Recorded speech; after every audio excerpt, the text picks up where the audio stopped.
మన కుటుంబాన్ని మనం కట్టుకోలేని రోజు మీరు బైబిల్ పట్టుకొని ఏ కుటుంబాన్ని కట్టడానికి వెళ్తారు? ఏ కుటుంబాన్ని దేవుని వైపు నడిపిస్తారు చెప్పండి?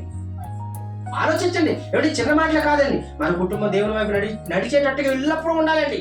అప్పుడే దేవుని వైపు నడిపించడానికి వేరే కుటుంబాన్ని, ఎన్ని కుటుంబాలైనా దేవుని వైపు నడిపించడానికి ఒక అకుల ప్రిస్కిల్ల లాగా వారి కుటుంబాన్ని కట్టుకొని ఎన్ని కుటుంబాలకి ఆదర్శంగా నిలబడ్డారండి. అకుల ప్రిస్కిల్ల ఎన్ని కుటుంబాలకి ఆదర్శంగా నిలబడ్డారు, ఎన్ని కుటుంబాలకి ఆతిథ్యాన్ని ఇచ్చారు. అలాంటి కుటుంబాలుగా మనం ఎందుకు ఉండలేకపోతున్నాం అంటే మన కుటుంబాన్ని జ్ఞానవంతురాలుగా కట్టుకోవడానికి మొదటిగా ఫెయిల్ అవుతున్నాం. మన కుటుంబంలోనే బీటలు వారితే ఏ కుటుంబంలో బీటలు సరిచేస్తారు చెప్పండి? ఏ కుటుంబాన్ని నిర్మాణంగా చక్కగా నిర్మిస్తారు చెప్పండి? మన దేవులాగా దీన్ని బట్టి జ్ఞానవంతురాలుగా ఉంటారా, మూర్ఖురాలుగా ఉంటారు? వారు మూర్ఖురాలుగా ఉంటే వారి మూర్ఖత్వం, వారి శిక్ష. జ్ఞానవంతురాలు తన కుటుంబాన్ని కట్టుకుంటుంది.